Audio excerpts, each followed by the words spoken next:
নমস্কাৰ ছাত্ৰ ছাত্ৰীসকল ই-কক্ষালৈ তোমালোকক স্বাগতম জনাইছোঁ। মই তোমালোকৰ তৰালী মেম। মই আজি তোমালোকক অষ্টম শ্ৰেণীৰ সমাজ বিজ্ঞান বিষয়ৰ ইতিহাস খণ্ডৰ অন্তৰ্গত পাঠ নম্বৰ 9 1857 চনৰ বিদ্ৰোহ পাঠটিৰ প্ৰথম অংশ আলোচনা কৰিবলৈ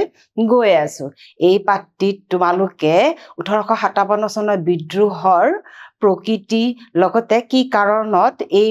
1857 চনৰ বিদ্ৰোহ ভাৰতত সংঘটিত হৈছিলে আৰু এই পাঠটিত তোমালোকে এই বিদ্ৰোহৰ নেতাসকলৰ বিষয়েও জানিব পাৰিবা। 1857 চনৰ বিদ্ৰোহে আকৌ অসমতনো কি প্ৰভাৱ পেলাইছিলে আৰু অসমে কি ধৰণে ইয়াত জড়িত হ'বলগীয়া হ'ল বা ইয়াৰ ফলাফলনো অসমত কি হ'ল, ইয়াৰ প্ৰসাৰ আদি বিষয়ে তোমালোকে এই পাঠটিত জানিব পাৰিবা। ঠিক আছে, পিছলৈ আমি এই পাঠটিৰ ওচৰলৈ যাওঁ। মই আশা কৰোঁ তোমালোকে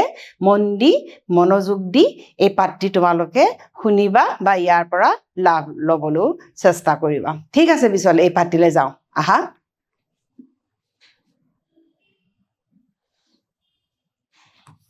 ওঠৰশ 57 চনৰ বিদ্ৰোহ, যিটো বিদ্ৰোহৰ নাম ইতিহাসৰ পাতত কি বুলি জনা যায়, চিপাহী বিদ্ৰোহ বুলি জনা যায়। সকলোৱে জানে নহয়নে বাৰু? এই 1857 চনৰ বিদ্ৰোহে কি কৰিছিলে, আমাৰ স্বাধীনতা সংগ্ৰামৰ পথ প্ৰশস্ত কৰিছিলে। ইয়াৰ বিষয়ে তোমালোকে পিছৰ অংশত গম পাবা। আমি প্ৰথমতে চাওঁ এক কথা কি, ইয়াৰ আগৰ শ্ৰেণীবোৰত আমি ভালকৈ পঢ়িছিলোঁ বা জানি আহিছিলোঁ। বিশেষকৈ পাঠ নম্বৰ 6ত আমি পাইছিলোঁ যে ব্ৰিটিছে লাহে লাহে কেনেকৈ ভাৰতত নিজৰ শাসন প্ৰতিষ্ঠা কৰিছিলে আৰু খোপনি পুতিছিলে। ক্ৰমান্বয়ে ব্ৰিটিছে কি কৰিছিলে, বংগৰ পৰা আৰম্ভ কৰি প্ৰায় উত্তৰ ভাৰত দখল কৰিছিলে আৰু ব্ৰিটিছৰ সেই শাসন ব্যৱস্থাই ক্ৰমান্বয়ে ভাৰতীয় জনমানসত কিহৰ সৃষ্টি হৈছিলে, এক শুভৰ সৃষ্টি হৈছিলে আৰু এই শুভৰ পৰিণতি স্বৰূপে কি হৈছিলে, ইতিহাসৰ পাতত 1857 চনৰ বিদ্ৰোহ হৈছিলে। কিন্তু এই বিদ্ৰোহৰ কাৰণে বিভিন্ন ধৰণৰ কাৰণ জড়িত হৈ আছিলে। আমি এই কাৰণবোৰৰ বিষয়ে এতিয়া আমি জানিম যে কি কাৰণত এই বিদ্ৰোহটো হ'ল। ব্ৰিটিছৰ ক্ষমতা একত্ৰীকৰণ। এতিয়া কথাটো হ'ল কি, আমি ইয়াৰ আগৰ পাঠত পাইছিলোঁ যে ব্ৰিটিছে কি কৰিছিল, লাহে লাহে ভাৰতখন নিজৰ হাতলৈ আনিছিলে, হয়নে? অকল হাতলৈ অনা নহয়, শাসন ব্যৱস্থাও তেওঁলোকে কি কৰিছিলে, সম্পূৰ্ণৰূপে একছত্ৰিক শাসন তেওঁলোকে আৰম্ভ কৰিছিলে। তেওঁলোকক কি কৰিছিলে, শাসন কৰিছিলে আৰু এই শাসনত ভাৰতীয় মানুহ কি হৈছিলে, অতিষ্ঠ হৈছিলে। ইংৰাজে ভাৰতত নিজৰ স্থিতি সুদৃঢ় কৰিলে। আমিতো জানোৱেই, হয় নহয়? ইয়াৰ আগৰ পাঠতে পাইছিলোঁ যে ক্ৰমান্বয়ে পলাশী যুদ্ধৰ পিছৰ পৰা ইংৰাজে কি কৰিছিলে, শাসনৰ স্থিতি সুদৃঢ় কৰিবলৈ কৰি গৈয়ে থাকিল বা সুদৃঢ় তেওঁলোক হ'ল বা শক্তিশালী তেওঁলোক হ'ল ভাৰতীয় শাসকৰ ক্ষমতা দখল কৰি। আৰু আমি এইটোও জানিছিলোঁ যে ভাৰতত যিবোৰ ৰাজ্য আছে, সৰু সুৰা ৰাজ্য, সকলোবিলাক দখল কৰি তেওঁলোকে নিজৰ শাসন শক্তিশালী কৰিছিল বা নিজে ভাৰতখন দখল কৰিলে। ভাৰতীয় ৰাজনীতি আৰু অৰ্থনীতিত নিয়ন্ত্ৰণ কৰিব ধৰিলে। অকল শাসনেই নহয়, সমস্ত ভাৰতৰ ৰাজ্যবিলাকৰ ৰাজনীতি আৰু আৰ্থিক যিটো নীতি বা বজাৰো আনকি তেওঁলোকে কি কৰিলে, নিজে হস্তগত কৰিলে। ইংৰাজৰ ঔপনিৱেশিক নীতিয়ে ভাৰতৰ সকলো শ্ৰেণীৰ লোকক ক্ষতি কৰিলে। এতিয়া চোৱা, এতিয়া তোমালোকে ডাঙৰ শব্দ এটা পাবা দেই। কি নীতি? ঔপনিৱেশিক নীতি। এটা কথা তোমালোকে মনত ৰাখিবা, ইংৰাজসকল বেপাৰী জাতি আৰু বেপাৰ কৰিম বুলিতো সিহঁতে ভাৰতত আহিছিলে, নহয় জানো? আৰু সিহঁতে য'তেই বেপাৰ নকৰক কিয়, য'তেই নাযাওক, যিবোৰ ঠাইতে নাযাওক কিয়, তেওঁলোকে তাতে কি কৰিছিলে জানা, নিজৰ উপনিৱেশ চেষ্টা কৰিছিলে আৰু সাম্ৰাজ্যবাদ প্ৰতিষ্ঠা তাৰ পাছত কৰিছিলে। প্ৰথম তেওঁলোকে উপনিৱেশহে কৰিছিলে আৰু তেওঁলোকে প্ৰত্যেক ঠাইতে গৈ তেওঁলোকৰ ঔপনিৱেশিক নীতিহে কি কৰিছিলে, বিস্তাৰ কৰিছিলে। আৰু ক্ৰমান্বয়ে উপনিৱেশিক নীতিৰ পিছৰ পৰা তেওঁলোকে সাম্ৰাজ্যবাদ আকৌ কি কৰিছিল, প্ৰতিষ্ঠা কৰিছিল। ইংৰাজ আৰু তেওঁলোকৰ অসহানুভূতিহীন নীতিৰ প্ৰতিবাদত ভাৰতীয়সকল কি হ'ল, উঠি আহিল। তাৰমানে তেওঁলোকে যি ঔপনিৱেশিকবাদ যেতিয়া সৃষ্টি কৰিলে আৰু তেওঁলোকৰ সেই নীতিত ইংৰাজৰ কি আছিল, অসহানুভূতিশীল। তাৰমানে কি, তেওঁলোকে ভাৰতীয় মানুহখিনিৰ ওপৰত অত্যাচাৰ আৰম্ভ কৰি দিলে। মানসিকভাৱে হওক, শাৰীৰিকভাৱে হওক বা আৰ্থিকভাৱে হওক, বিভিন্ন ধৰণে ভাৰতীয় মানুহৰ ওপৰত কি কৰিলে, অত্যাচাৰ আৰম্ভ কৰিলে। ভাৰতীয় মানুহৰ মন শক্তি সকলো কি কৰিলে তেওঁলোকে ভাঙি চুৰমাৰ কৰিলে এয়া দেখিছানে তেওঁলোকে কি ৰকম এই ছবিখনত তোমালোকে দেখা পাইছা তেওঁলোকে কি ৰকম ভাৰতীয় মানুহৰ ওপৰত অত্যাচাৰ তেওঁলোকে আৰম্ভ কৰিছিল এই সকলোবোৰৰ কাৰণে ভাৰতীয় মানুহসকল এটা সময়ত কি হৈ গ'ল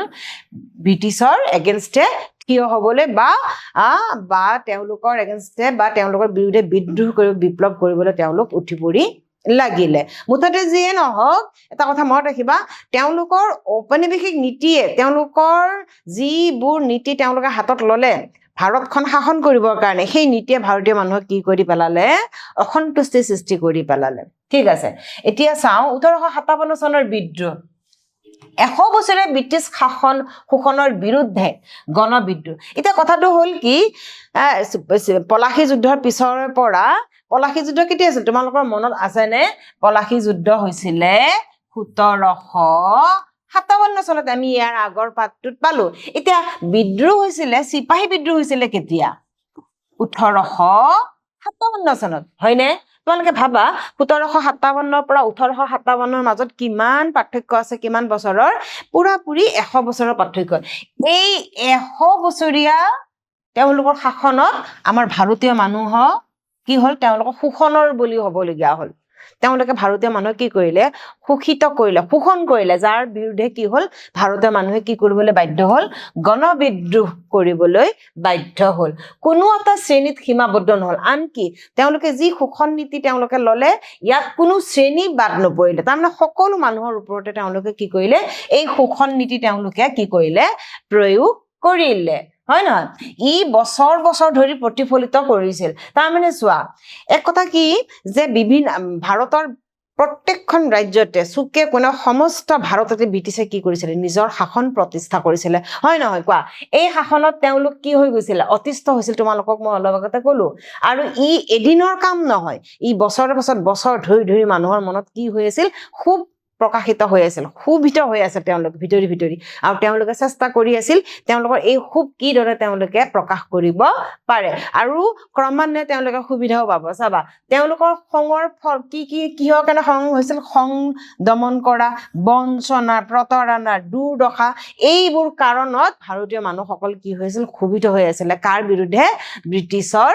বিৰুদ্ধে দেখা পাইছানে এয়া কি কৰিছে চোৱাচোন আমি এটা চাম যে কি কাৰণ ইয়াত জড়িত হৈ আছে বিদ্ৰোহৰ আকৌ কাৰণ বহুতো আছিল তাৰে 1 নম্বৰ আছিল আৰ্থ সামাজিক 2 নম্বৰ ৰাজনৈতিক 3 নম্বৰ সামৰিক আৰু 4 নম্বৰ ধৰ্মীয় কাৰণ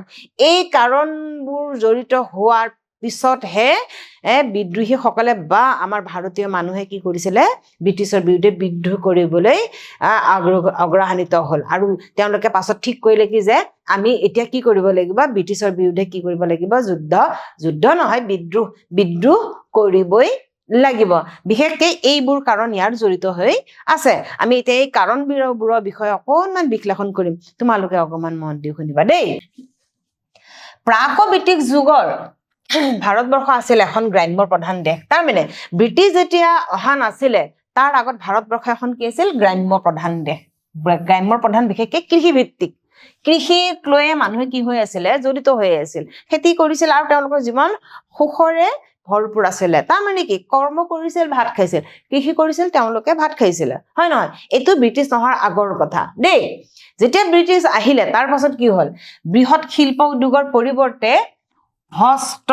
কুটিৰ শিল্পৰ দ্বাৰা গাঁওবোৰ স্বাৱলম্বী হৈ আছিলে চোৱা ভাৰতত কি আছিলে সেইখিনি সময়ত তেওঁলোকে উদ্যোগৰ কথা নাজানিছিলে শিল্প উদ্যোগৰ কথা তেওঁলোকে নাজানিছিলে তেওঁলোকে জানিছিলে কি যে হস্ত আৰু কুটিৰ শিল্পৰ কথা তেওঁলোকে জানিছিলে তাৰমানে কি ঘৰুৱা শিল্প ঘৰুৱা উদ্যোগৰ কথা তেওঁলোকে আৰু ঘৰুৱা উদ্যোগৰ দ্বাৰা তেওঁলোক কি আছিলে স্বাৱলম্বী আছিল আৰু তেওঁলোকে জীয়াই আছিলে নিজেও খাইছিলে বা অন্যকো তেওঁলোকে বা সমাজতো তেওঁলোকে কি কৰিছিলে সহায় সহযোগ কৰিছিলে ৰাজহ সংগ্ৰহৰ কোনো কঠোৰ পদ্ধতি তেতিয়া নাছিল সেইখিনি সময়ত যিহেতু তেওঁলোকে স্বাৱলম্বী আছিলে নিজৰ উৎপাদনত যি দৰকাৰ সেইখিনি তেওঁলোকে উৎপাদনে কৰিছিলে আৰু নলগাখিনি তেওঁলোকে কি কৰিছিলে বেচিছিলে বা অন্যক সহায় সহযোগ কৰিছিলে হয় নহয় গতিকে ইয়াতে ৰাজহ দিয়াৰ কথা ইয়াতে আহিয়ে নপৰে এইটো কিন্তু ব্ৰিটিছৰ আগৰ কথা দেই তোমালোকে মনত ৰাখিবা তাৰ পাছত ইয়াৰ আৰ্থিকভাৱে কি কোনো ক্ষতি হ'ল সেইখিনি সময়ত আৰ্থিক পৰিৱৰ্তন ব্ৰিটিছে কি আনিলে যাৰ বাবে আমাৰ ভাৰতীয়সকল কি হ'ল ক্ষোভিত হ'ল চাবা ব্ৰিটিছসকল ভাৰতলৈ অহাৰ পিছত পৰ্যায়ক্ৰমে প্ৰৱৰ্তন হ'ল অৰ্থনৈতিক নীতি ভাৰতৰ পৰম্পৰাগত অৰ্থনীতিৰ ওপৰত কুঠাৰঘাত হানিলে এতিয়া চোৱা এক হ'ল কি ব্ৰিটিছ অহাৰ আগতে আমি পৰম্পৰাগত নীতিৰে আমি কি আৰ্থিকভাৱে স্বাৱলম্বী আছিলোঁ হয় নহয় কুটিৰ শিল্প আছিলে আমাৰ ঘৰুৱা উদ্যোগ আছিলে হয় নহয়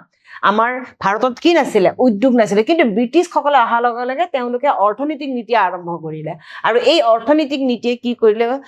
ভাৰতৰ যি পৰম্পৰাগত অৰ্থনীতি ব্যৱস্থা আছিল এয়া কি হৈ গ'ল ধ্বংস হ'ল হয় নহয় অষ্টাদশ শতিকাৰ মাজভাগৰ পৰাই ইষ্ট ইণ্ডিয়া কোম্পানীয়ে ভাৰতত ৰাজনৈতিক আৰু অৰ্থনৈতিক প্ৰাধান্য প্ৰতিষ্ঠাৰ বাবে চেষ্টা কৰি আহিছিল এইটো তোমালোকে অলৰেডি গমেই পাইছা যে তেওঁলোকৰ মেইন উদ্দেশ্যই আছিলে কি যে ৰাজনৈতিক আৰু অৰ্থনৈতিক প্ৰাধান্য বিস্তাৰ কৰা তাৰমানে ৰাজনৈতিক আৰু অৰ্থনৈতিক ভাৱে তেওঁলোক সকলোখিনি হস্তগত কৰিব বিচাৰিছিল ভাৰতীয় বজাৰে হওক বা ভাৰতীয় ৰাজনীতিয়ে হওক কিছুমান বিশেষ পৰিঘটনা এই ক্ষেত্ৰত মানে প্ৰতিক্ৰিয়া দ্ৰুতকৈ পেলাইছিল তাৰ মাজতে কিছুমান এনেকুৱা ঘটনা ঘটিলে বা এনেকুৱা কিছুমান কৰ্ম আছিল ব্ৰিটিছৰ যিয়ে ইয়াৰ প্ৰক্ৰিয়াটো দ্ৰুত কৰিছিল তাৰমানে বেছি বৃদ্ধি কৰাই দিছিলে 1757 চনত পলাচী যুদ্ধত তেওঁলোক জয় হ'ল এক হ'ল কি আমি ইয়াৰ আগৰ পাঠটোত পাইছিলো যে পলাশী যুদ্ধত কোন জয়ী হ'ল ব্ৰিটিছ জয়ী হ'ল হয় নহয় আৰু এই জয়ে তেওঁলোকৰ জীৱনলৈ কি আনিলে কোৱা আত্মবিশ্বাস এটা আনিলে নানিলে নাই কোৱা এই দেখিছেনে সেইখিনি সময়ৰ পিছতে মনত ৰাখিবা এতিয়া তোমালোকে আৰু এটা জানিবলগীয়া কথাটো হৈছে কি যে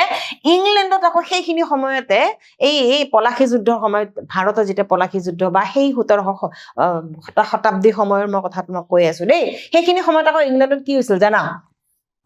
উদ্যোগ বিপ্লৱ হৈছিল উদ্যোগ বিপ্লৱৰ নাম চাগে তোমালোকে যদি নাই শুনাও এতিয়া শুনিবা তাৰমানে তাতে ইংলেণ্ডত সেইখিনি সময়ত বিভিন্ন ধৰণৰ নতুন নতুন উদ্যোগ ইণ্ডাষ্ট্ৰিজ বিলাক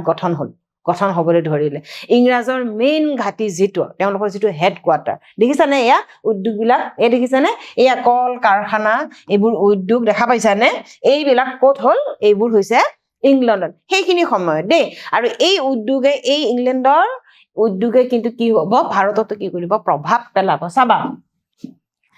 এই ইংলেণ্ডৰ উদ্যোগে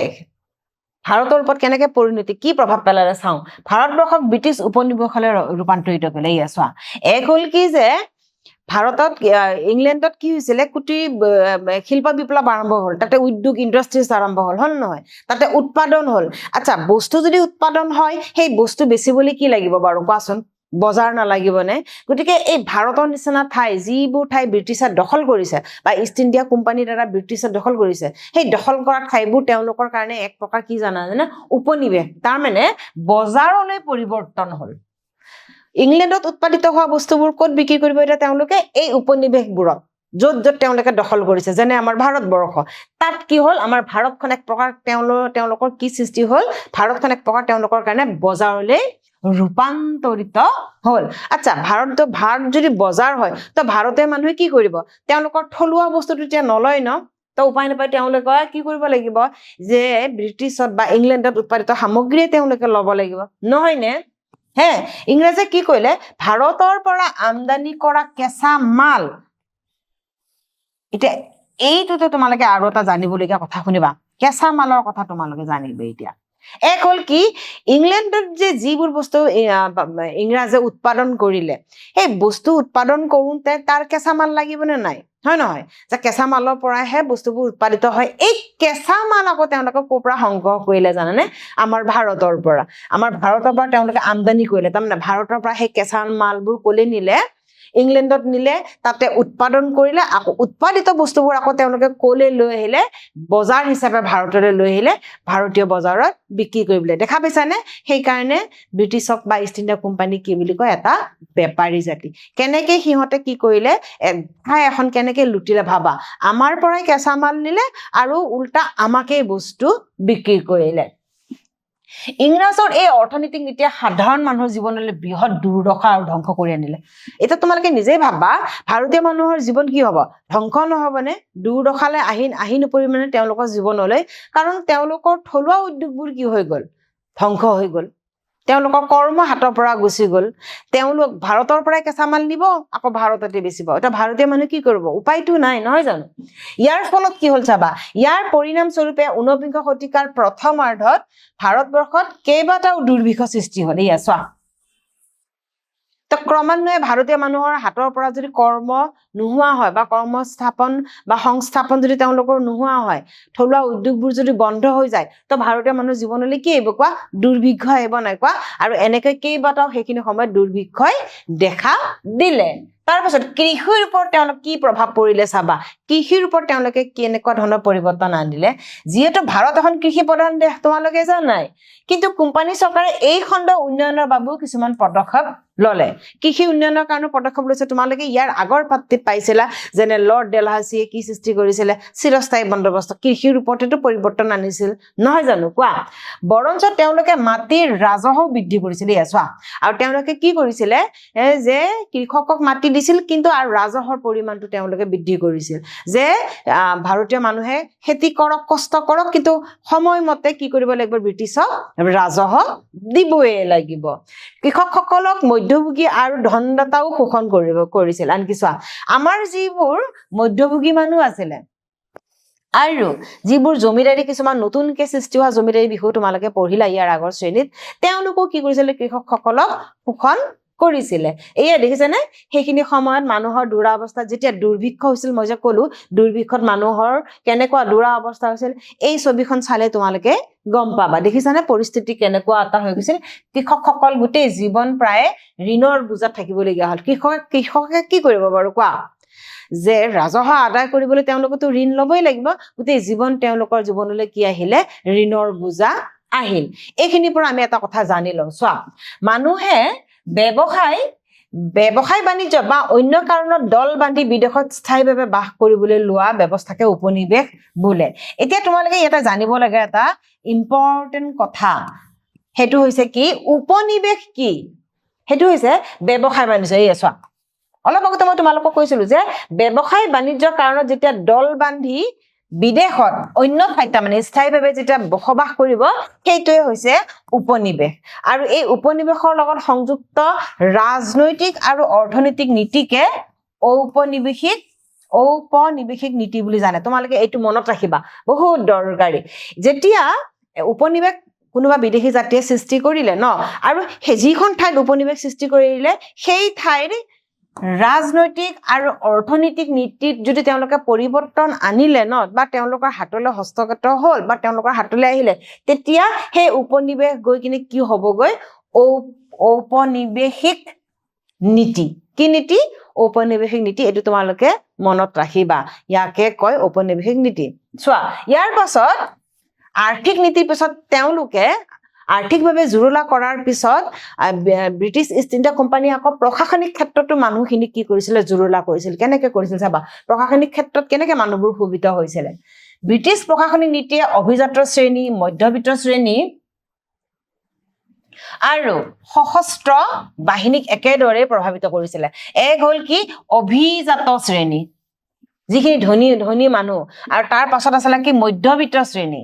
তাৰ পাছত আছে কি সশস্ত্ৰ সৈন্য বাহিনী আমাৰ যিখিনি সৈন্য বাহিনী আছিলে তেওঁলোকো ইয়াৰ পৰা মানে হাত খাৰিব নোৱাৰিলে তেওঁলোকো ইয়াৰ পৰা প্ৰভাৱিত হ'ল আৰ্থিক সংকটৰ সন্মুখীন হ'বলগীয়া হ'ল তেওঁলোকৰ জীৱনলৈ কি আহিলে আৰ্থিক সংকট আহিলে আৰ্থিক সংকট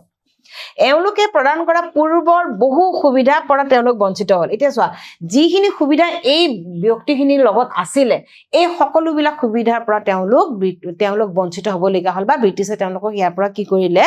বঞ্চিত কৰিলে বৈষম্য এতিয়া আৰু এটা কাৰণ পাবা বৈষম্য মানে কি সমান নোহোৱাটোক বুজায় তাৰমানে উচ্চ নিচ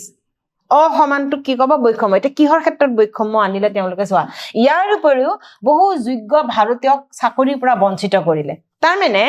যেতিয়া ভাৰতীয় মানুহ 1819 শতিকাৰতো বহুতখিনি মানুহ কি হ'ল শিক্ষিত হ'ল ন তো তেওঁলোকো কোম্পানীৰ চাকৰিত মকৰল আছিলে হয় নহয় কিন্তু এই কোম্পানীৰ মানুহখিনি কি কৰিলে বহুত শিক্ষিত মানুহক আকৌ তেওঁলোকৰ চাকৰিৰ পৰা কি কৰিলে বঞ্চিত কৰিলে না চাকৰিৰ পৰা তেওঁলোকক ওলাই দিলে গতিকে তেওঁলোকে সেইফালৰ পৰা চোৱা তেওঁলোক বঞ্চিত হ'ল নে নাই কোৱা তেওঁলোকৰ মনত কি আহিব এটা ক্ষোভ এটা নিশ্চয় আহিব এই আৰু ইয়াৰ মেইন কাৰণ আছিলে বৰ্ণবাদ বৰ্ণবাদ মানে কি জানানে তাৰমানে কলা বা বগা ৰং যেহেতু ভাৰতীয় মানুহ সাধাৰণতে কি তেওঁলোকে কলা বুলিয়ে ভাবিছে আৰু তেওঁলোক যেহেতু বগা মানুহ হয় নহয় বগা ৰঙৰ গতিকে এই বৈষম্যবাদ বা বৰ্ণবাদটো তেওঁলোকৰ মাজত আহিছিল সেইকাৰণে তেওঁলোকে ভাৰতীয় মানুহৰ প্ৰতি তেওঁলোকৰ কোনো নাছিল ভাল ভাৱ নাছিলে তেওঁলোকে কি কৰিছিল সদায় হীন মনোভাৱেৰে ভাৰতীয় মানুহক চাইছিলে এই বৈষম্যই বহুতৰে মাজত গভীৰ ঘৃণাৰ সৃষ্টি কৰিলে আৰু ভাৰতীয় মানুহে ক্ৰমান্বয়ে কি কৰিলে খুব তেওঁলোকৰ মাজত পুঞ্জিত কৰিলে জমা কৰি ৰাখিলে যে কেনেকৈ এই খুব আমি উজাগৰ কৰিব পাৰো ইয়াকে অহৰহ চেষ্টা কৰিলে আৰু ইয়াৰ প্ৰতিফল পাব তেওঁলোকে ইয়াৰ পিছতে চাবা কেনেকৈ দেখিলানে সেইখিনি সময়ত দেখিলানে কেনেকৈ অত্যাচাৰ কৰি দেখিলা এয়া সব ইংৰাজ মানুহ হয় নাই পিছফালে আমাৰ ভাৰতীয় মানুহ বৈষম্যবাদৰ এই এটা সম্পূৰ্ণ নিদৰ্শন নহয় নে চাবা তাৰ পাছত কি হল 19 শতিকাৰ আৰম্ভণিৰ পৰাই ব্ৰিটিছে নিজৰ ঔপনিৱেশিক স্বাৰ্থত ভাৰতীয় সমাজখনক আধুনিকীকৰণ কৰিবলৈ চেষ্টা কৰিলে এতিয়া কথাটো হল কি যেতিয়া তেওঁলোক ইংলেণ্ডত শিল্প বিপ্লৱ আৰম্ভ হল হয় নহয় কি বিপ্লৱ মনত ৰাখিবা শিল্প বিপ্লৱ এটো বিপ্লৱটো নাম মনত ৰাখিবা ইয়াৰ পিছতো তোমালোকে পাবা শিল্প বিপ্লৱ যেতিয়া আৰম্ভ হল তেতিয়াৰ পৰা তেওঁলোকে কি কৰিলে তেওঁলোককতো বজাৰ লাগিল নহয় জানো তেওঁলোকৰ উৎপাদিত সামগ্ৰী বিক্ৰী কৰিবলৈ তেতিয়া কি কৰিলে তেওঁলোকে কিছুমান যিবোৰ ঠাইত দখল কৰিলে উপনিৱেশ আৰম্ভ কৰিছিল সেইবোৰ ঠাইত কিছুমান পৰিৱৰ্তন আনিবলৈ চেষ্টা কৰিলে বিশেষকৈ আধুনিকীকৰণ আৰু এই আধুনিকীকৰণ কৰিলে কিহৰ কাৰণে তেওঁলোকৰ লাভৰ কাৰণে বা তেওঁলোকৰ সহায় সহযোগৰ কাৰণে আৰু সেইকাৰণে তেওঁলোকে ভাৰতত কিছুমান কি কৰিলে আৰ্থিক সংস্কাৰ তেওঁলোকে কৰিলে দেই গতিকে তেওঁলোকে ভাল পথ শিক্ষা আদি সুবিধা প্ৰদান কৰিবলৈ চেষ্টা কৰিলে কাৰণ বেপাৰ বাণিজ্য কৰিবলৈ হলে এইখিনি সুবিধাটো তেওঁলোকক লাগিবই ব্ৰিটিছে ভালকৈ জানিছিল তেওঁলোকক ভাল পথ লাগিব বেপাৰ কৰিবলৈ হয় নহয় শিক্ষা লাগিব শিক্ষা কাৰণ কিয় যোগাযোগ ব্যৱস্থাৰ কাৰণে তেওঁলোকক শিক্ষা লাগিব বিশেষকৈ ইংৰাজী মাধ্যমৰ শিক্ষা হয় নে আৰু অন্য সুবিধা প্ৰদান কৰিলে আৰু এইবোৰ সংস্কাৰ তেওঁলোকে ভাৰতীয় সমাজলৈ আনিলে ভাৰতীয় সমাজৰ পৰাও কুঅভ্যাস আৰু অন্ধবিশ্বাস নিৰ্মূল কৰাৰ বাবেও তেওঁলোকে চেষ্টা কৰিলে ইয়াৰ মাজতে তেওঁলোকে ভাৰতত যিবোৰ আওপুৰণি কুপ্ৰথা আছিল সেইবিলাকো ধ্বংস কৰিলে তোমালোকে ইয়াৰ আগৰ পাঠটিত ধুনীয়াকে পঢ়ি আহিলা কিন্তু ৰক্ষণশীল ভাৰতীয়সকলে ইয়াৰ বিৰুদ্ধে প্ৰতিবাদ দিলে কিন্তু যিখিনি শিক্ষিত মানুহ হয় নহয় বা কিছুমান মানুহ আছিলে এই ইংৰাজৰ বা ব্ৰিটিছ কোম্পানীৰ এই ধাৰণা বা তেওঁলোকৰ মেইন উদ্দেশ্যবিলাক তেওঁলোকে বুজি পাইছিল আৰু ইয়াৰ কি কৰিছিলে প্ৰতিবাদ তেওঁলোকে আৰম্ভ কৰিলে মুঠতে ব্ৰিটিছ আৰু ভাৰতীয়ৰ মাজত যি জাতিগত দ্বন্দ্ব আৰম্ভ হৈছিল তাৰ ফলাফল শুভ নাছিল মুঠতে আমি এটা কথা ক'ব পাৰিম যে ব্ৰিটিছে যিখিনি কৰ্ম ভাৰতত কৰিলে তেওঁলোকে যদি এক প্ৰকাৰ ভাল কাম কৰিছিল তাৰ ভালৰ আকৌ পৰিণতি কি আছে জানানে তেওঁলোকৰ আকৌ মুনাফাও আছিল এইখিনি কথা আমাৰ ভাৰতীয় মানুহে ক্ৰমান্বয়ে বুজি পালে আৰু কি হল ইয়াৰ দ্বাৰা তেওঁলোকৰ মাজত কি হল প্ৰতিবাদ মানে প্ৰশস্ত হল আৰু প্ৰতিবাদ কৰিবলৈ তেওঁলোকে আৰম্ভ কৰিলে ঠিক আছে পিছলে আমি প্ৰথম অংশত 1857 চনৰ বিদ্ৰোহৰ প্ৰথম অংশ আজি আমি আলোচনা কৰিলো আমি এতিয়া যিখিনি কথা আলোচনা কৰিলো তাৰ পৰা মই দুটামান প্ৰশ্ন যোগদাইছো দেই তোমালোকৰ কাৰণে নিশ্চয় মই আশা কৰিম তোমালোকে পাৰিবা যিহেতু তোমালোকে মন দি শুনি আছা নহয় নে এতিয়া প্ৰথম প্ৰশ্নটো হল চোৱা চিপাহী বিদ্ৰোহ কেতিয়া হৈছিল এইটোৱে মূল প্ৰশ্ন নহয় নে বাৰু কোৱা 1757 1857 নে 1957 এইটো আৰু ক'বই নালাগে তোমালোকে জানিবা এইটো হৈছে কি 1857 চনত আকৌ দ্বিতীয় প্ৰশ্ন এটা তোমালোকৰ কাৰণে যোগদাইছো বা তোমালোকে প্ৰশ্নটোৰ উত্তৰ দিবলৈ চেষ্টা কৰিবা পলাশী যুদ্ধৰ সময়ত ইংলেণ্ডত কি বিপ্লৱৰ সূচনা হৈছিল মনত পৰিছে না তোমালোকৰ ইংলেণ্ডত পলাশী যুদ্ধ যেতিয়া হৈ আছিল সেইখিনি সময়ত ইংলেণ্ডত কিহৰ পৰিৱৰ্তন হৈছিল এটা ঔদ্যোগিক বিপ্লৱৰ সৃষ্টি হৈছিল যাৰ নাম আছিল কি হেতু কোৱা যায় শিল্প বিপ্লৱ এটো সদায় মনত ৰাখিবা তোমালোকে দেই শিল্প বিপ্লৱ মনত থাকিবনে এই শিল্প বিপ্লৱে আকৌ কি কৰিছিল ভাৰতীয় অৰ্থনীতিত যথেষ্ট প্ৰভাৱ পেলাইছিল ৩ নম্বৰ প্ৰশ্ন এটা চোৱা উপনিৱেশৰ লগত জড়িত নীতিক দেশ নীতি বোলে আমি অলপ আগতে উপনিৱেশিকবাদৰ বিষয়ে পঢ়িছিলো উপনিৱেশৰ লগত যিটো নীতি জড়িত হৈ থাকে তাকে কয় ঔপনিৱেশিক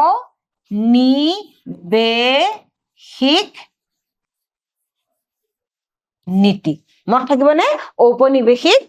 নীতি এই নীতি উপনিৱেশৰ লগত জড়িত নীতিটোক ঔপনিৱেশিক নীতি ঠিক আছে পিছলে